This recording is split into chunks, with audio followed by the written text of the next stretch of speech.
Buenas tardes, hermanos. Bienvenidos al estudio de la palabra del Señor titulado Oración Formal. Vamos a pedir la dirección del Espíritu Santo para poder entender sobre este importante tema. Vamos a orar. Padre nuestro que habita en las alturas de los cielos, santo, santo, santo es tu nombre, Señor. En esta mañana, Padre, pongo en tus manos mis labios, mis pensamientos y todo mi ser completo para que pueda, Señor, utilizarlo para hacer llegar tu mensaje hacia el pueblo. Tu Espíritu Santo nos dirija. En el nombre de Cristo Jesús se lo pedimos. Amén.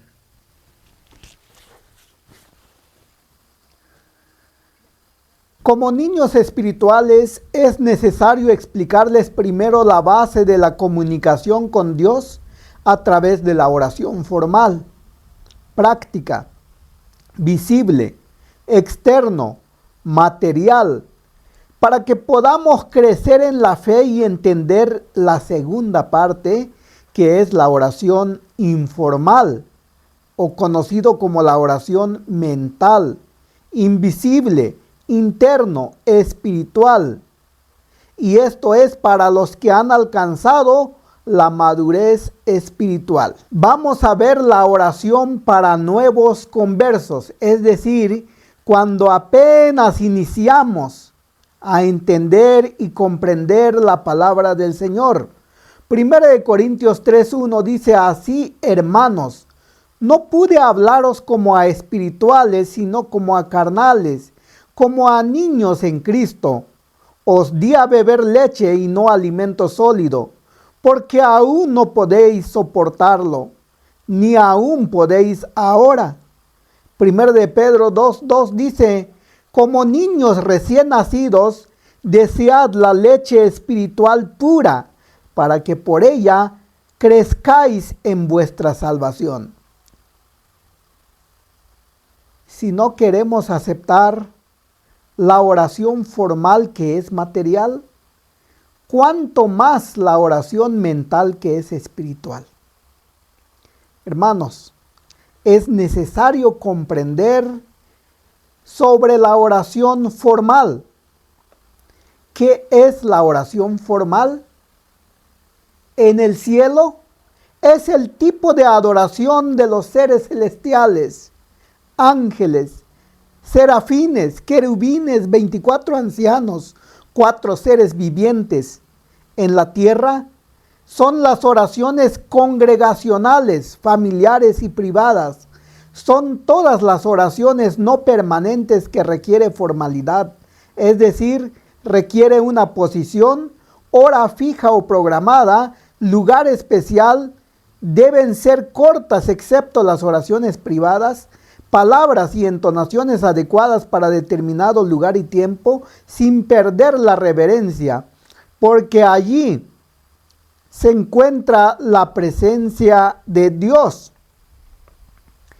El libro Discurso Maestro de Jesucristo, página 72, párrafo 3, dice: los fariseos tenían horas fijas para orar, y cuando, como sucedía a menudo, en el momento designado se encontraban ausentes de casa, fuese en la calle, en el mercado o entre las multitudes apresuradas. Allí mismo se detenían y recitaban en alta voz sus oraciones formales. El libro Testimonio Selecto, tomo 4, página 205, párrafo 1, dice: no haya largos y áridos discursos y oraciones formales simplemente a fin de ocupar el tiempo. Con estas dos citas encontramos que sí existen oraciones formales. ¿Dónde se realizan las oraciones formales? El libro Mensaje Selecto, tomo 2, página 360, párrafo 5, contesta: tanto en el culto público como en el privado, nuestro deber, escuchen bien hermanos, nuestro deber consiste en arrodillarnos delante de Dios cuando le ofrecemos nuestras peticiones. Este acto muestra nuestra dependencia a Él. Las oraciones formales se realizan en los cultos públicos y cultos privados. ¿Cuáles son las oraciones de los cultos públicos? Son las oraciones congregacionales y las oraciones familiares. Las oraciones congregacionales son las oraciones que se realizan en los cultos públicos con horas programadas. Las oraciones familiares son las oraciones que se realizan en los cultos familiares también con horas programadas. Ahora, el culto privado son las oraciones secretas o privadas. Son las oraciones que se realizan en cultos privados y en tiempos especiales y en determinados lugares secretos, ya sea en recámara, huerto o montaña. ¿A partir de cuántas personas se conforma el culto público? El libro Mensaje Selecto, tomo 2, página 362, párrafo 2, contesta: y cuando os reunís para adorar a Dios, cuidad de arrodillaros delante de Él. Demostrad por medio de este acto que vuestra alma, vuestro cuerpo y vuestro espíritu están por entero sometidos al Espíritu de verdad. Y el libro de San Mateo 18:20 también contesta: porque donde están 2 o 3 reunidos en mi nombre, allí estoy yo en medio de ellos. Entonces,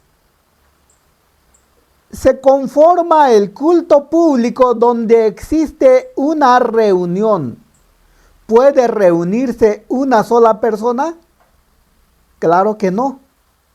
Tiene que ser de 2 en adelante.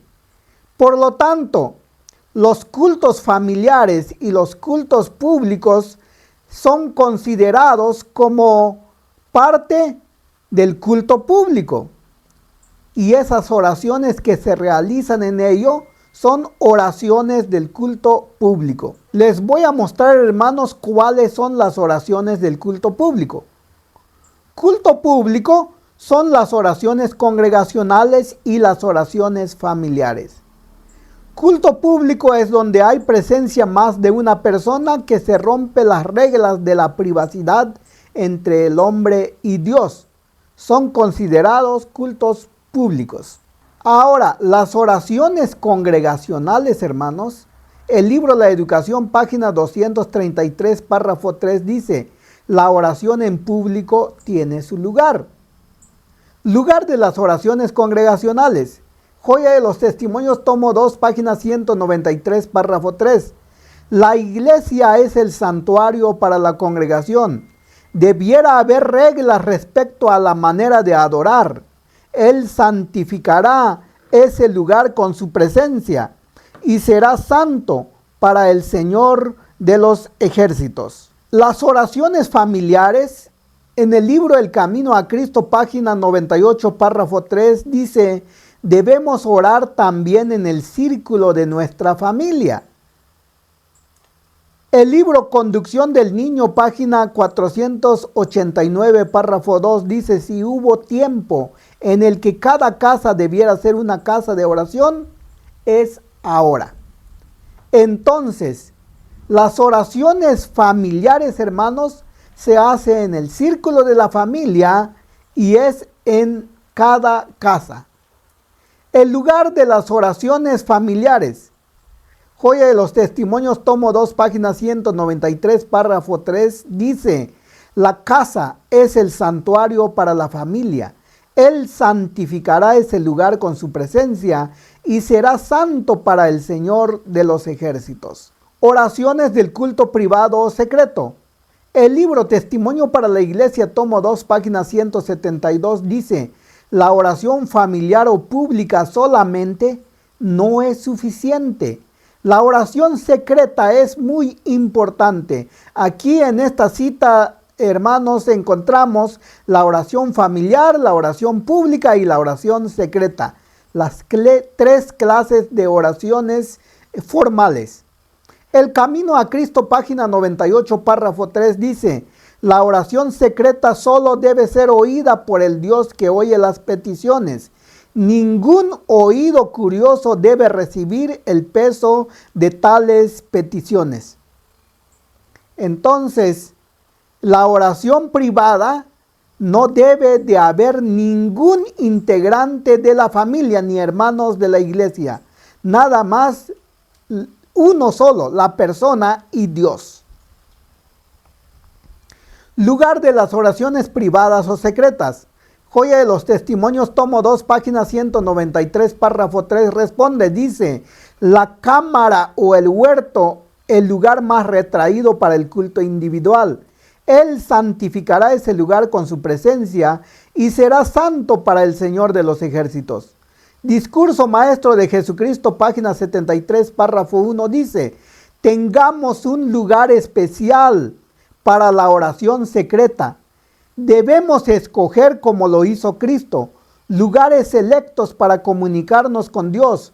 Muchas veces necesitamos apartarnos en algún lugar, aunque sea humilde, donde estemos a solas con Dios. Entonces, el lugar de las oraciones privadas o secretas es un cuarto especial apartado para encontrarnos con Dios.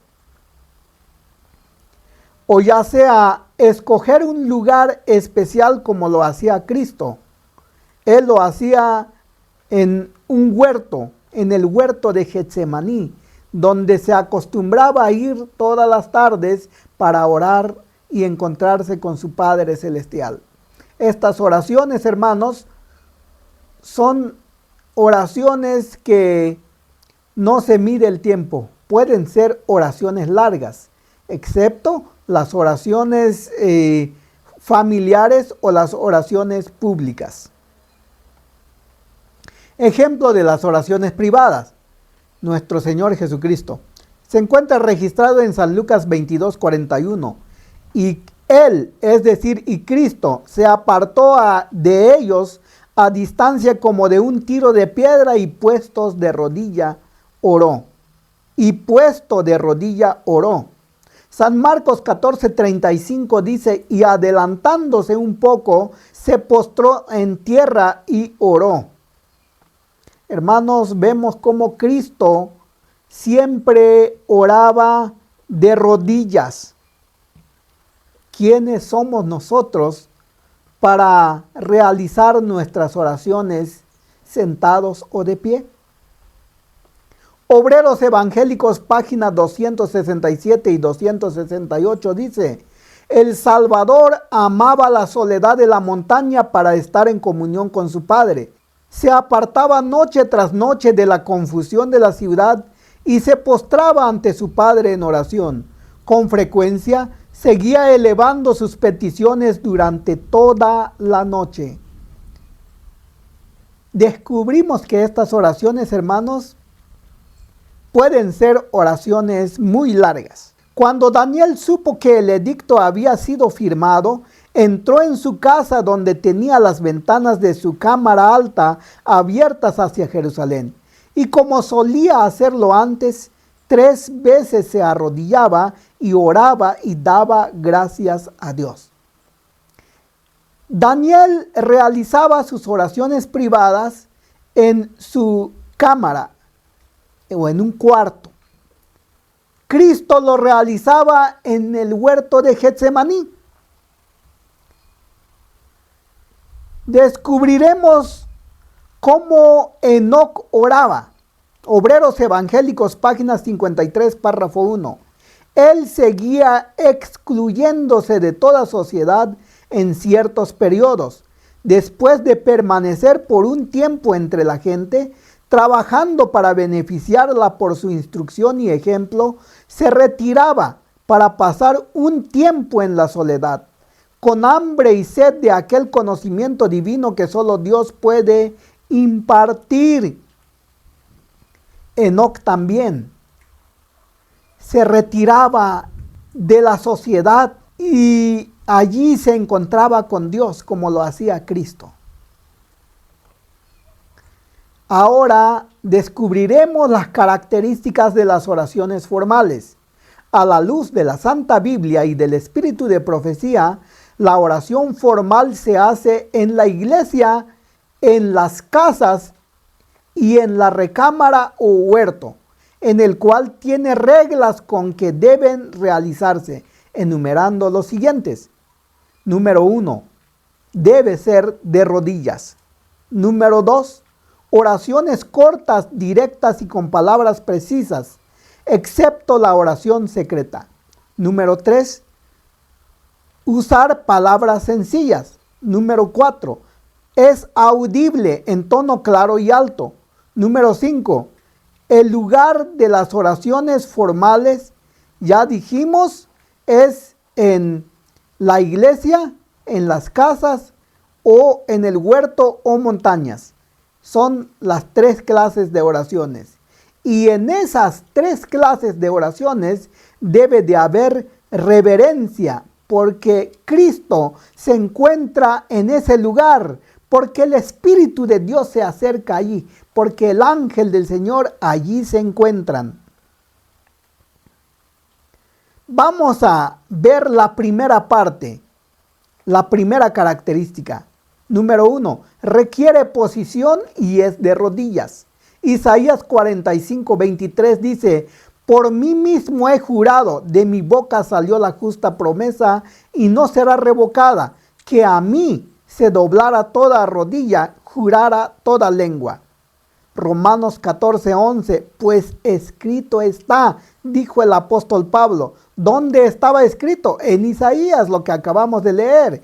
Vivo yo, dice el Señor, que ante mí se doblara toda rodilla y toda lengua confesara a Dios.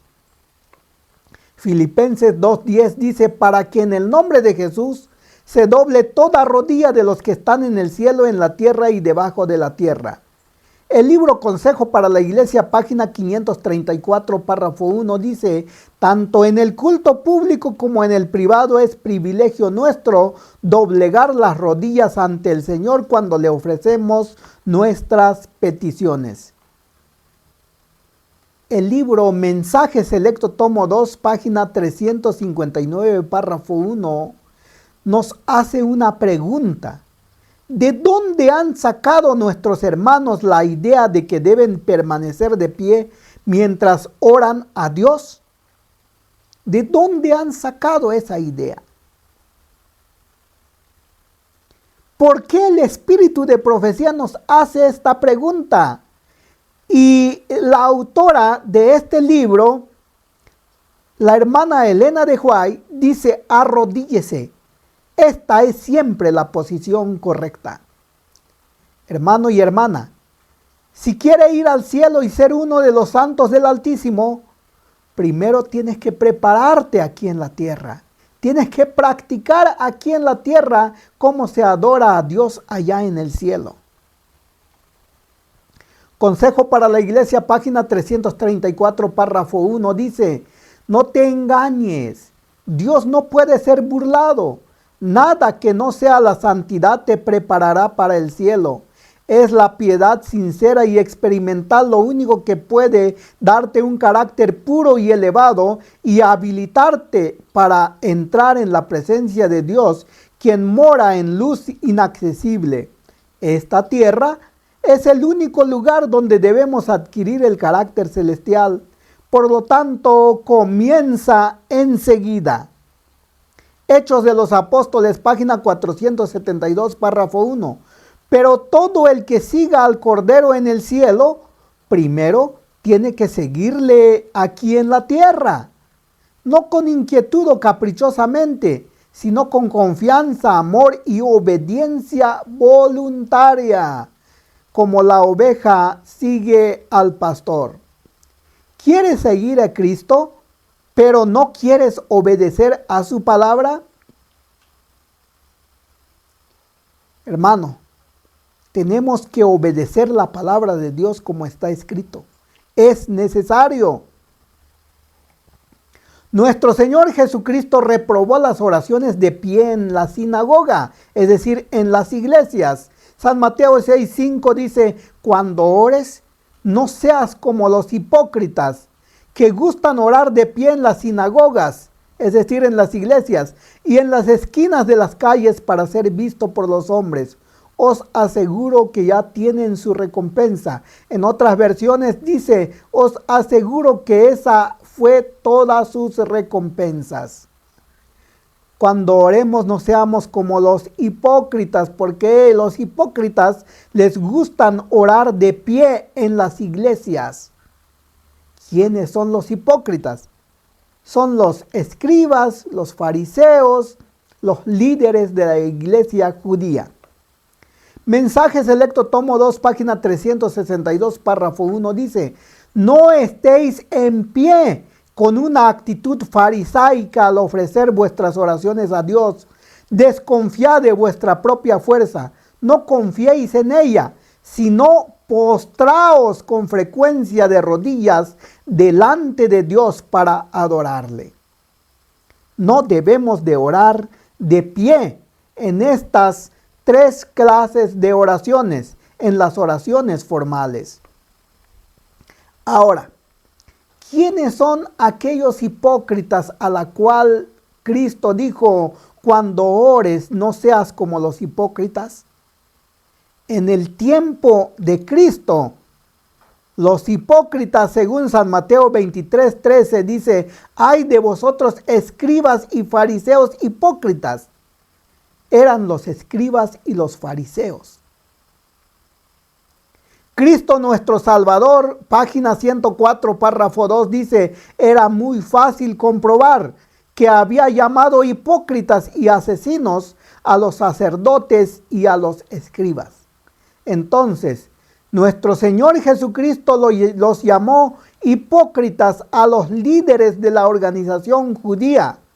Hoy los llama hipócritas a los líderes de la organización religiosa que no obedecen ni dejan obedecer un escrito está. Aquellos que impiden a toda costa y expulsan a los hermanos que ven orar de rodillas siempre en las iglesias, a ellos Cristo los llama hipócritas. Consejos sobre la salud, página 354, párrafo 2, dice, los ministros de las iglesias populares no permitirán que se presente la verdad desde sus púlpitos. El enemigo los induce a resistir la verdad con rencor y malicia. Se urden falsedades. La experiencia de Cristo con los dirigentes judíos se repetirá. Satanás se esforzará por eclipsar todo rayo de luz que brilla desde Dios hasta su pueblo. Trabaja por medio de los pastores, como trabajó mediante los sacerdotes y dirigentes en los días de Cristo. Se unirán a ellos los que conocen la verdad para estorbar, avergonzar y alejar a los que tratan de trabajar en la forma designada por Dios para promover su obra, para plantar el estandarte de la verdad en las regiones de las tinieblas. Nos uniremos para estorbar la verdad, para que llegue hacia el pueblo. Seguiremos haciendo igual que los dirigentes judíos para estorbar la predicación de la palabra de Dios pura, como Dios lo manda. ¿Cuál es el origen de la irreverencia para orar a Dios y la desobediencia a inclinarse y arrodillarse ante Él? ¿Lo quieres saber, hermano? Se encuentra en el libro Historia de la Redención, página 14, párrafo 1. Dice, Lucifer estaba envidioso y tenía celos de Jesucristo.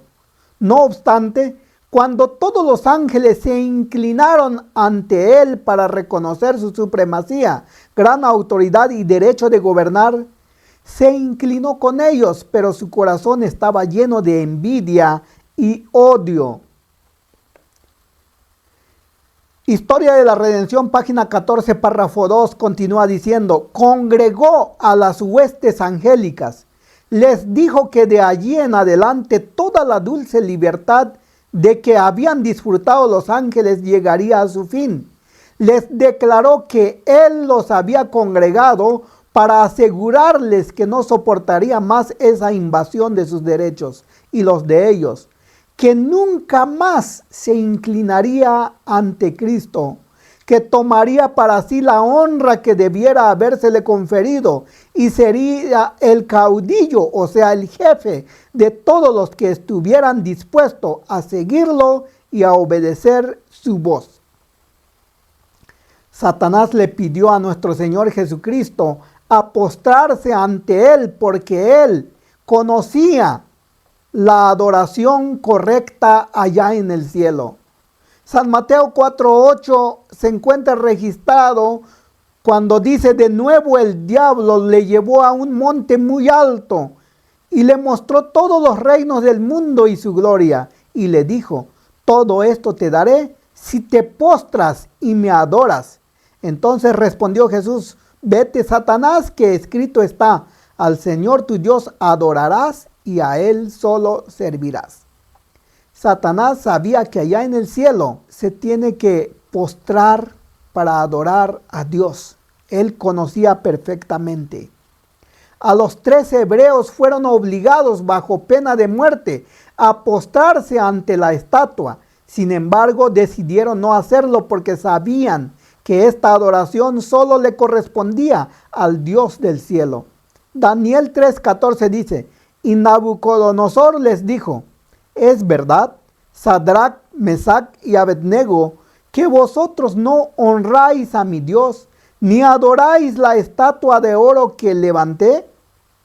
Ahora, al oír el son de la bocina, la flauta, el tamboril, el arpa, el salterio, la zamponia y todo instrumento músico, ¿estáis presto a postraros y a adorar la estatua que levanté? Porque si no la adoráis, en esa misma hora seréis echados en un horno de fuego ardiendo. ¿Y qué Dios os librará de mis manos? Satanás utilizó la fuerza civil para obligar a la humanidad a rendirle reverencia. Se encuentra registrado en Daniel 3:6. El que no se postre y la adore, en el acto será echado dentro de un horno de fuego ardiendo.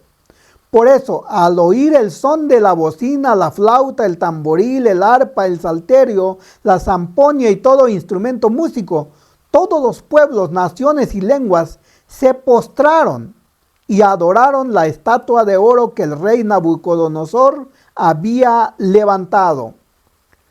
Lo acusan de traidores e irrespetuosos a los que no se postran para adorar a Satanás.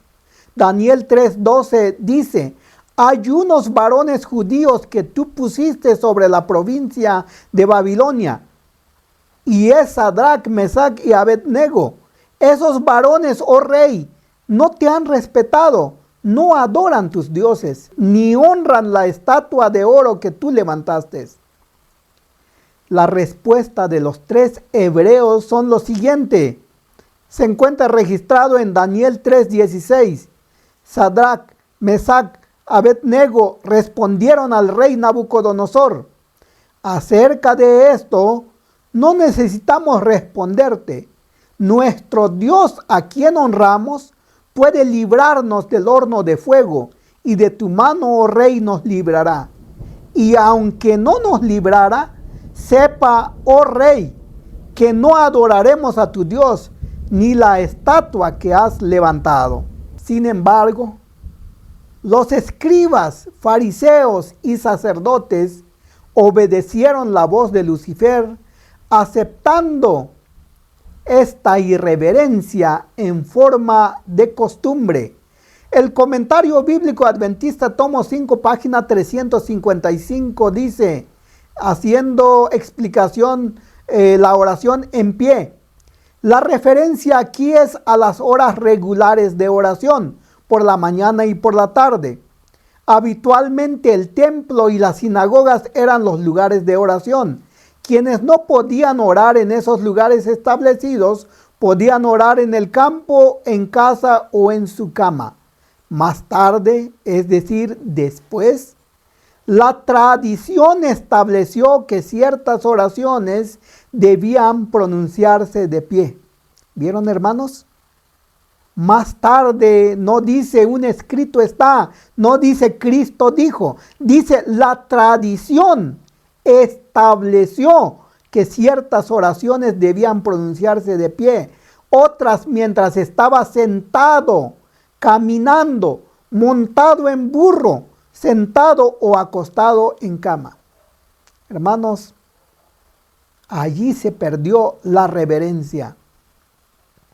Y nos damos cuenta, no es un escrito está, es la tradición que estableció que se hagan estas oraciones sentado o parado. Comprobaremos que en el cielo se cumple este juramento.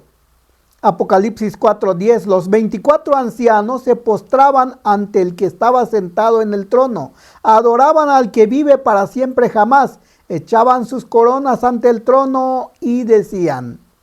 Así que los 24 ancianos se postraban cuando adoraban a Dios. Los 4 seres vivientes, Apocalipsis 5:8.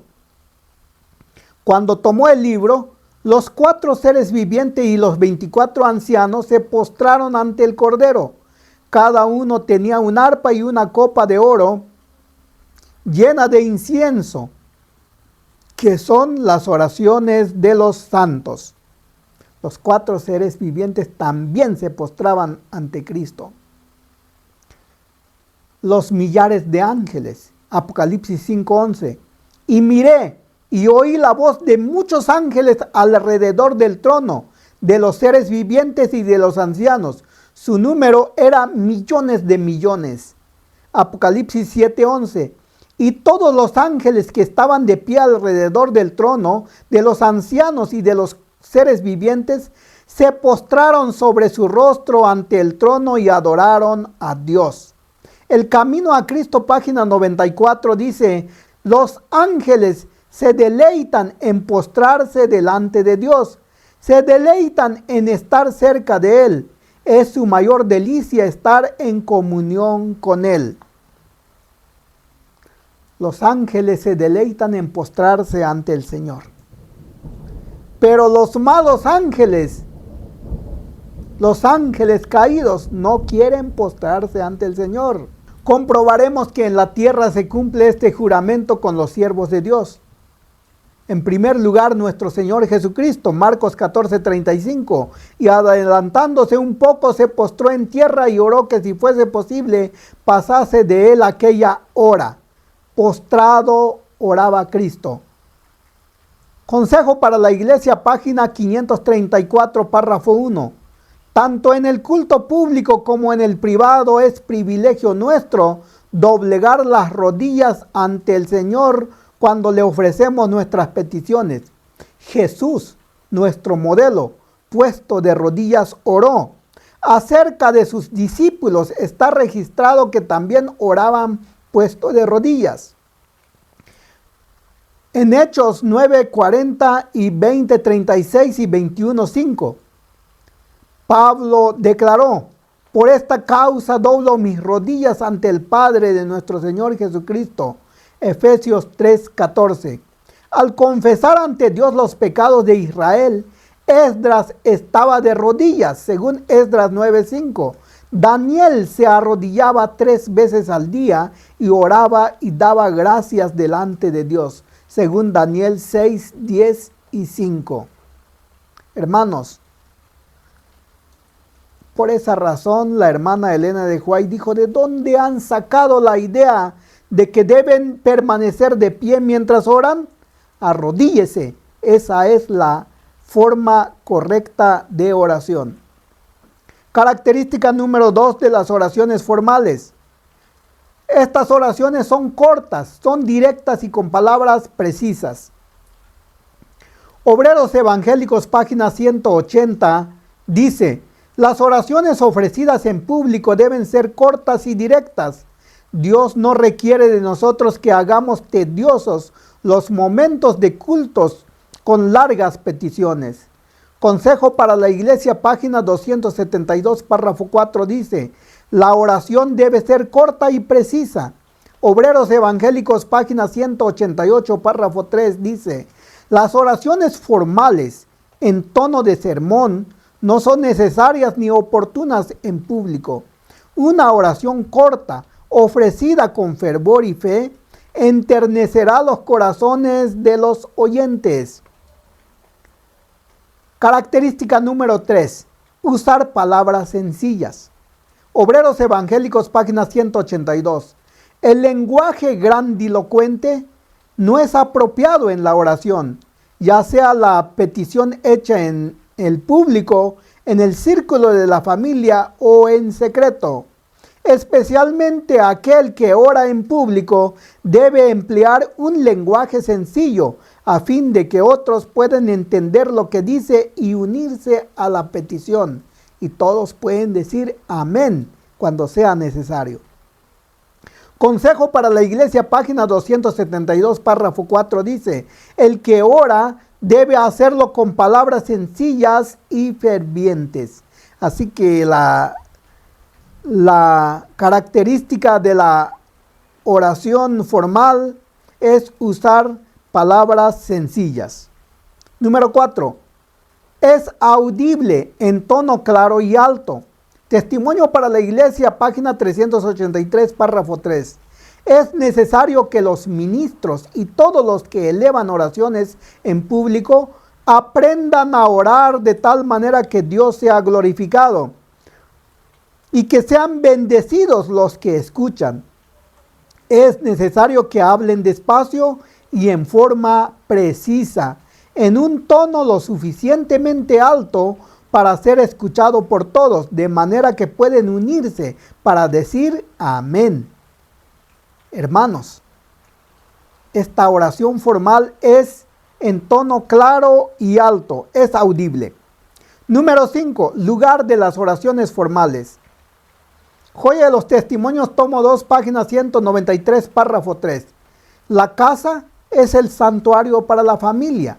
La cámara o el huerto el lugar más retraído para el culto individual. Pero la iglesia es el santuario para la congregación.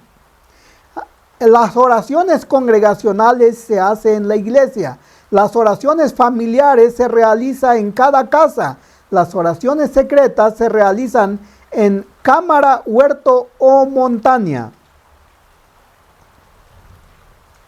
En estas oraciones formales debe de haber reverencia, mucha reverencia. Joya de los Testimonios, tomo 2, página 193, párrafo 2 dice: del carácter sagrado que rodeaba el santuario terrenal, los cristianos pueden aprender cómo deben considerar el lugar donde el Señor se encuentra con su pueblo. Ha habido un gran cambio, y no en el mejor sentido, sino en el peor, en los hábitos y costumbres de la gente con referencia al culto religioso. Las cosas preciosas y sagradas que nos relacionan con Dios están perdiendo rápidamente su influencia y son rebajadas al nivel de las cosas comunes. La reverencia que el pueblo tenía antiguamente por el santuario, donde se encontraba con Dios en servicio sagrado, ha desaparecido mayormente. Sin embargo, Dios mismo dio el orden del servicio, ensalzándolo muy por encima de todo lo que tuviese por naturaleza temporal. Mensaje para los jóvenes, página 177, párrafo 3 dice: sería bueno que los jóvenes y ancianos meditaran en esas palabras de la Escritura que demuestran cómo debe ser considerado el lugar señalado por la presencia especial de Dios. Dios ordenó a Moisés desde la zarza ardiente: no te acerques, quita las sandalias de tus pies, porque el lugar donde estás es tierra santa. Jacob, después de contemplar la visión de los ángeles, exclamó: ciertamente el Señor está en este lugar y yo no lo sabía. Joya de los Testimonios, tomo 2, página 198, párrafo 1 dice: es demasiado cierto que la reverencia por la casa de Dios ha llegado casi a extinguirse. No se disciernen las cosas y los lugares sagrados, ni se aprecia lo santo y lo exaltado. ¿No falta en nuestra familia la piedad ferviente? ¿No se deberá a que se arrastra en el polvo el alto estandarte de la religión? Dios dio a su antiguo pueblo reglas de orden, perfectas y exactas. ¿Ha cambiado su carácter? ¿No es el Dios grande y poderoso que rige en el cielo de los cielos? ¿No sería bueno que leyésemos con frecuencia las instrucciones dadas por Dios mismo a los hebreos, para que nosotros, los que tenemos la luz de la gloriosa verdad, imitemos su reverencia por la casa de Dios? Tenemos abundantes razones para conservar un espíritu ferviente y consagrado en el culto de Dios.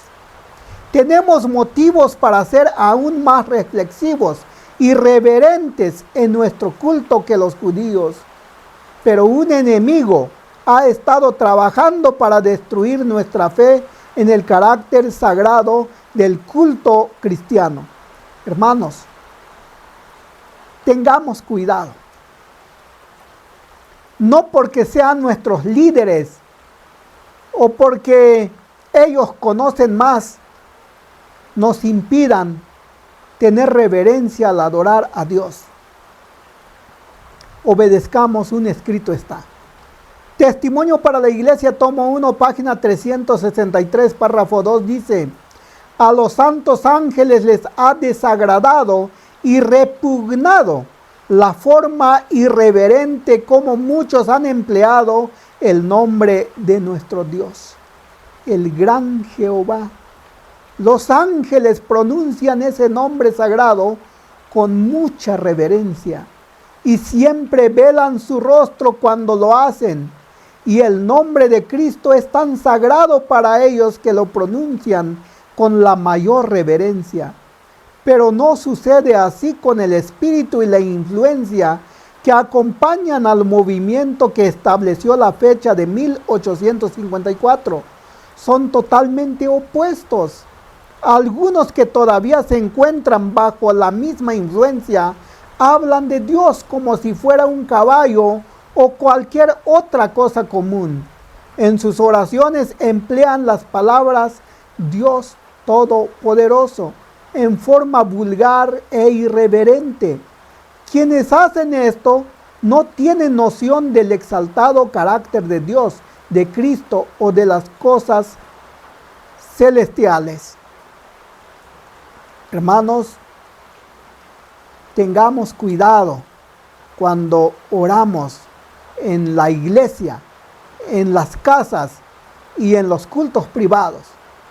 Debemos de tener la mayor reverencia ante el Dios creador que hizo el cielo y la tierra, y quien tiene tu propia vida, quien tiene el control de nuestras vidas.